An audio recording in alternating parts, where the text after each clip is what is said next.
Deep beneath the blue clay of a Norwegian farm, the Oseberg Viking ship sat undisturbed for over a millennium, hailed by experts as the majestic tomb of two powerful queens. But when scientists finally scanned the fractured skull of the younger woman, the chemical traces in her bones completely destroyed a century of history. The meticulous arrangement of silk tapestries and slaughtered horses was not a royal tribute, but the aftermath of a meticulously calculated ritual execution. Join us, and let's discover the world's most cursed ritual tombs. Let's go. Number 13. Oseberg Ship. Microscopic stress fractures mapped across the back of her skull told a story the history books desperately wanted to hide. For over a century, the younger woman found inside the massive Oseberg vessel was celebrated as a wealthy Viking queen who died in luxury. The reality was a nightmare of blunt force trauma and forced intoxication. Chemical analysis of her degraded bone marrow revealed staggering levels of alcohol and psychoactive substances consumed just hours before her death. She was not a reigning monarch, but a captive whose life was entirely owned by someone else. Her DNA traced back to Eastern Europe, meaning she was likely abducted as a child, dragged across the sea, and raised in absolute bondage. The healed fractures across her jaw and eye orbits documented a lifetime of severe beatings. When her owner died, she was selected to become a gruesome piece of luggage for the afterlife. Dressed in fine silk that belonged to her masters, she was dragged into the wooden burial chamber and struck in the head with a massive weapon, killing her instantly. Her body was then casually tossed onto its side, a disposable prop meant to demonstrate the limitless wealth of the elite. This horrifying sequence matched ancient Arab chronicles of Viking rituals that European academics had dismissed as pure fiction. The physical evidence forced museums to silently alter their plaques, but the chilling implications reached far beyond a single wooden hull. The other skeleton held the dark key to this murder, leading researchers to examine the secondary broken body inside. Number 12. Oseberg Elite.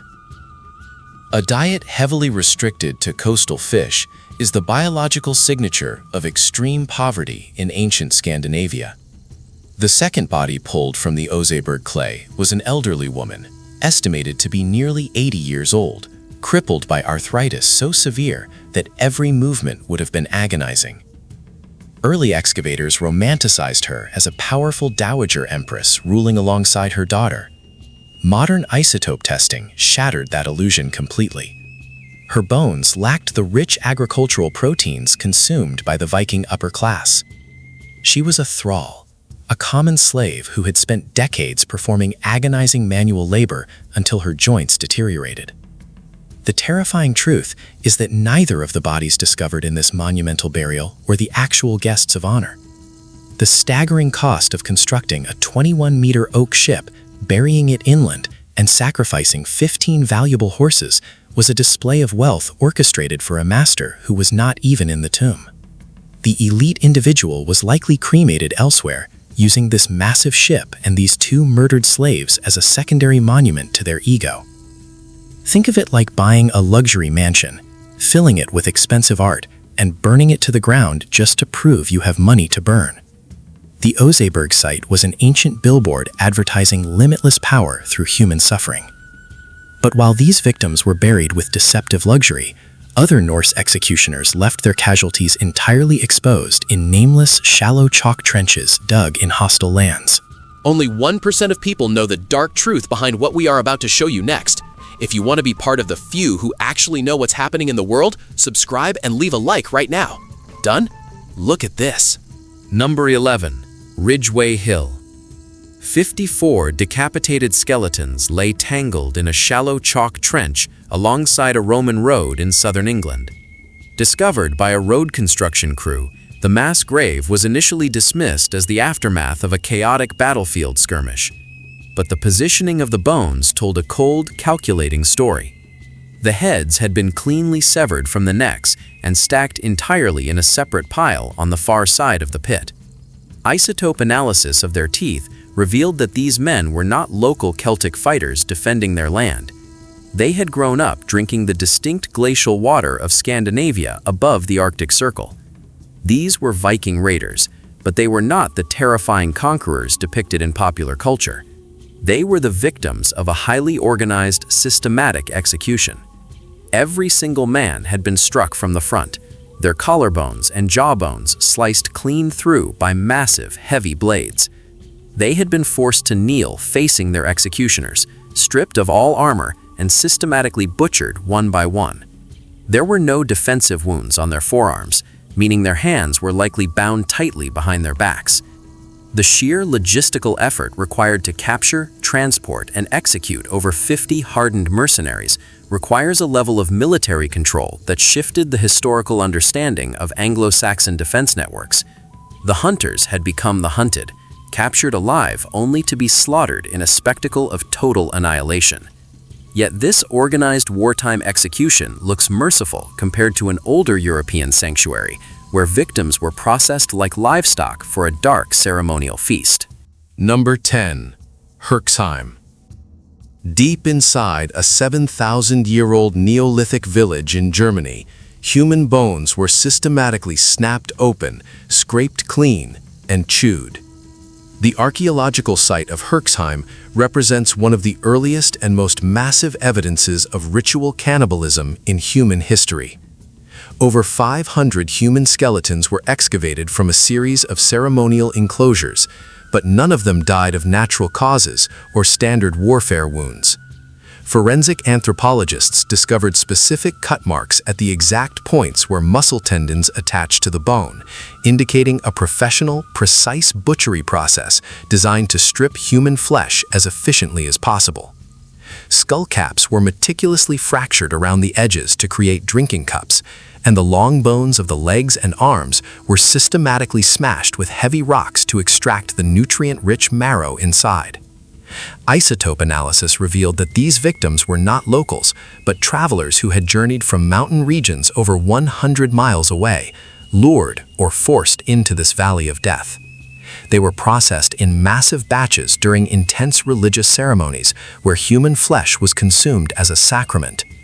This was not a desperate survival tactic during a famine, but a highly structured cultural industry of mass slaughter.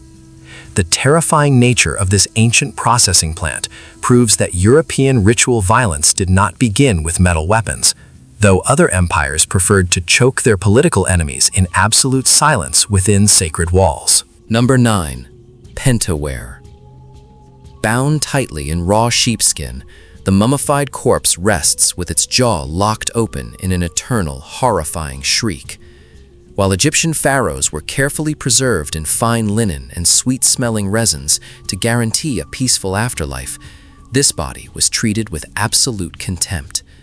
The internal organs were left inside the torso to rot, and the sheepskin wrapping was considered ritually unclean, an intentional curse meant to condemn the soul to endless suffering. Modern forensic analysis utilizing CT scans unlocked the identity of the screaming man.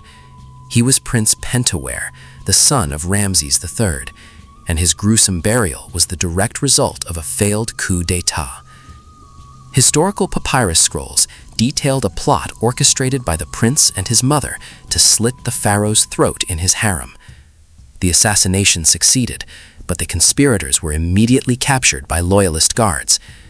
Pentaware's lungs were found fully inflated, and his neck bore the distinct physical trauma of a tight ligature. He had been forced to hang himself. The terrifying expression on his face is not actually a scream of agony, but the natural consequence of his jaw dropping open as the body rapidly decomposed in its suffocating, cursed wrapper.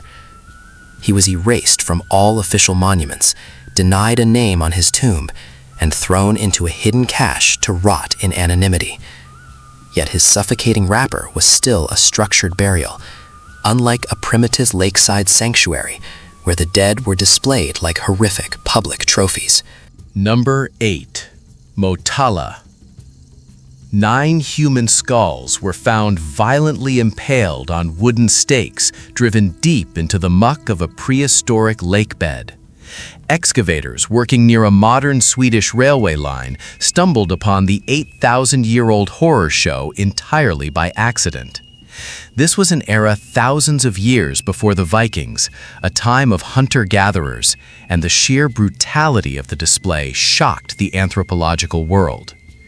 2 of the skulls still had the wooden spears jammed firmly through their foramen magnum, the opening at the base of the skull where the spinal cord connects.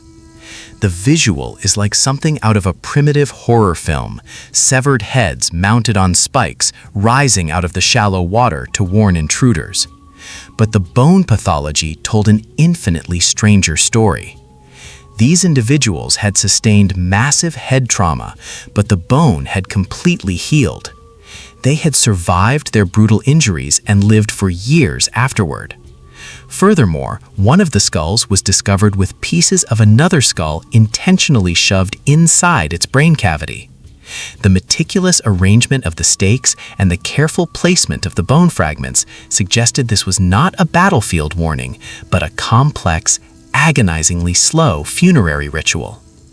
But while these ancient hunter-gatherers used stakes to display the dead, a later European community used iron to pin down those they feared would rise from the grave, transforming local neighbors into terrifying monsters overnight.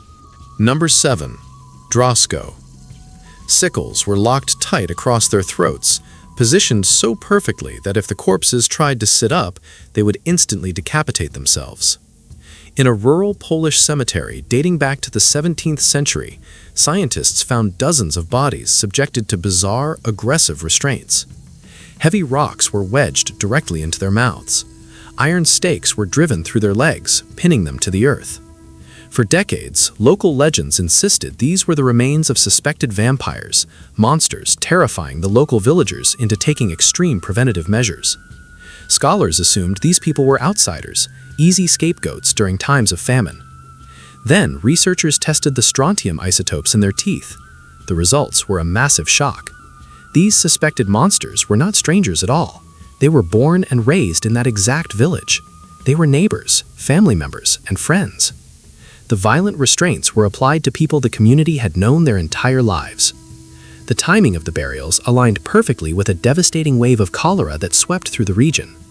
As the disease liquefied the internal organs of the victims, the resulting decomposition gases caused the corpses to swell and purge blood from their mouths. Terrified families believed their loved ones were rising to feed, driving them to butcher their own kin. This psychological terror drove communities to seal their dead.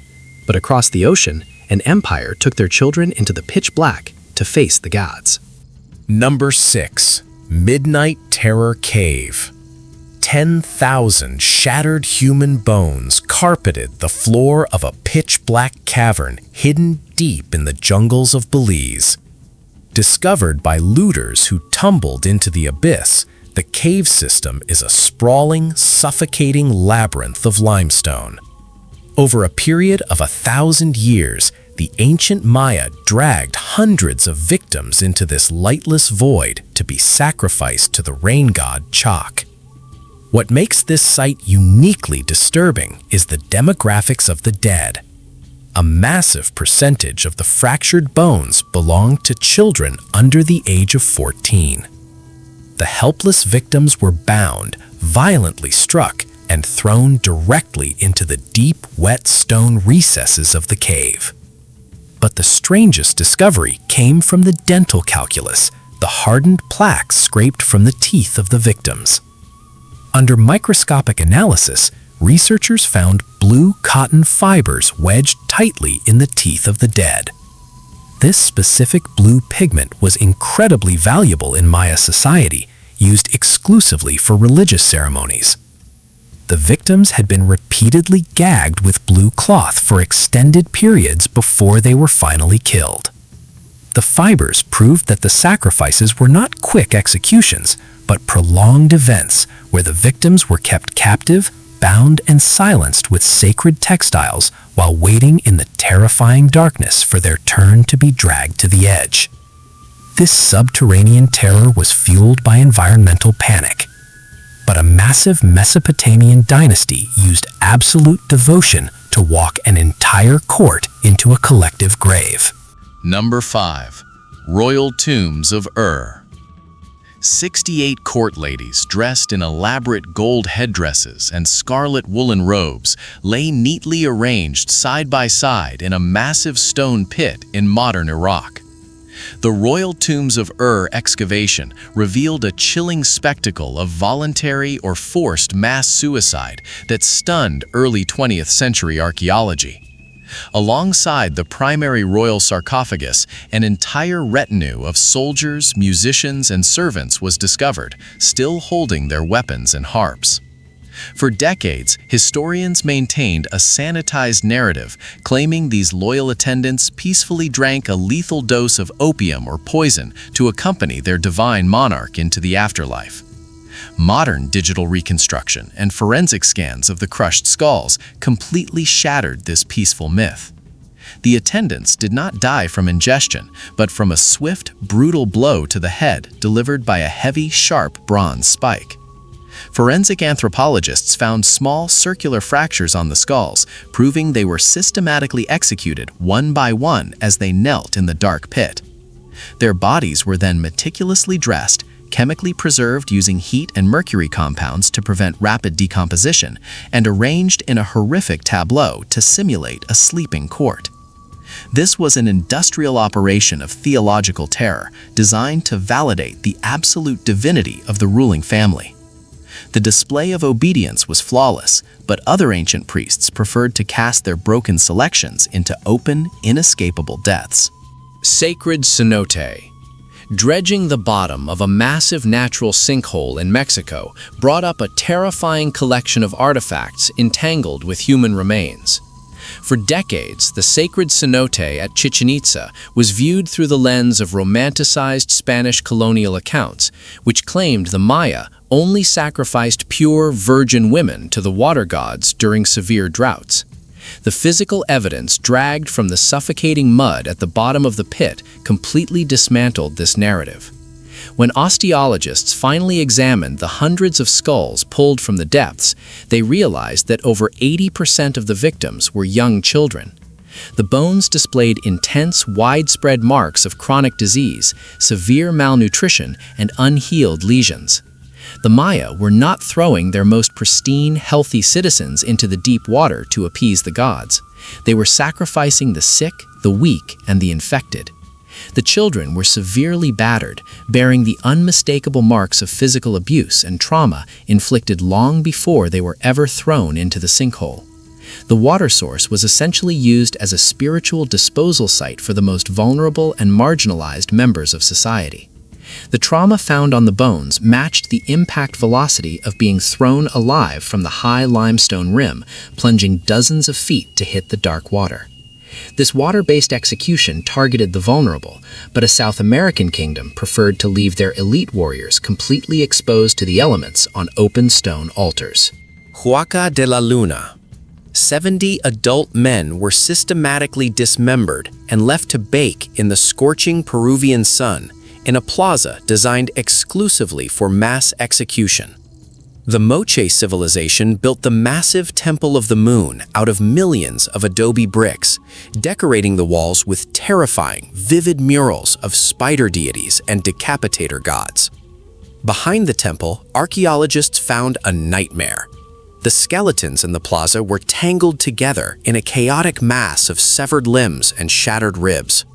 For years, historians assumed these were captured enemy warriors from distant valleys, executed as trophies of war. But oxygen isotope analysis of their bone structure proved they were entirely local. They were the Moche elite, their own nobility and highly trained fighters, subjected to ritual combat. The losers of these gladiatorial battles were stripped naked, bound tightly with ropes, and led to the bloody plaza. Their throats were slashed, and their blood was collected in ornate ceramic goblets to be consumed by the high priests. After the bloodletting, the bodies were mutilated, the bones intentionally broken, and the remains left completely exposed to scavenging vultures and flies. The fly pupa casings found mixed in the dirt proved the corpses sat rotting in the open air for months. This was an extreme, horrifying display of internal power, a constant, visceral reminder to the local population that even the strongest warriors were ultimately disposable meat. Yet while these desert victims were left to turn to dust under the sun, a northern European tribe chose the freezing mud to preserve their offerings forever. The braided leather noose was still pulled suffocatingly tight around his neck when peat cutters pulled his body from a Danish bog. The preservation of the Toland man is so deeply unnatural that the local police were called to investigate what they believed was a recent murder. 2,000 years after his death, the stubble on his chin, the wrinkles on his forehead, and the individual pores on his nose were perfectly intact. The acidic, oxygen-free environment of the sphagnum bog had tanned his skin into dark leather, freezing him perfectly in time. His face holds an expression of unsettling serenity, his eyes closed as if deep in a peaceful sleep, creating a bizarre contrast with the thick rope digging into his throat.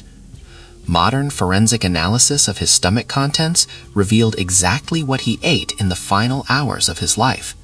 He was given a specialized porridge made from 40 different kinds of wild seeds and grains, many of which were incredibly rare and difficult to forage. This was not a standard meal, but a highly specific ritual preparation. He had eaten his final, complex meal roughly 12 to 24 hours before he was strangled and carefully lowered into the dark water.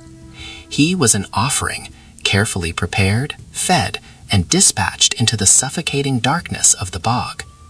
This quiet European strangulation relied on absolute compliance, but the ultimate pinnacle of ritual execution occurred on a frozen volcano, where an empire systematically weaponized chemistry before shattering a child's skull. Umpato. Lightning struck the peak of a dormant volcano, shattering an ancient stone tomb and exposing a frozen bundle of textiles to the freezing air. When anthropologists reached the summit, they found the mummified body of a young Inca girl, later named Juanita. Her preservation was absolute, her skin, hair, and internal organs locked in glacial ice for 500 years. Unlike the other mountain sacrifices, her skull was severely fractured. A massive blow to the right side of her head had caused a massive internal hemorrhage, pushing her brain out of its normal position. But the true horror of her sacrifice was uncovered through detailed biochemical analysis of her perfectly preserved hair. For a full year before her brutal execution, she was subjected to a systematic regimen of chemical control. The data showed a terrifying, calculated escalation. Months out, her diet was upgraded to elite foods. 6 months out, she was introduced to heavy daily doses of coca leaves. But in the final 6 weeks of her life, massive, staggering amounts of high-proof alcohol were forced into her system. By the time she was marched up the agonizingly steep, freezing slopes of Mount Ampato, she was completely incapacitated, a living ghost trapped in a haze of drugs and liquor. She did not freeze to death peacefully. While she was heavily sedated and kneeling in the freezing wind, a priest stepped behind her and crushed her skull with a star-shaped stone club, leaving her frozen body to bear silent witness to the extreme lengths an empire would go to command cosmic obedience. If you thought this was terrifying, you are not ready for what they found in the video on your screen. Click it right now. The truth is worse than you think.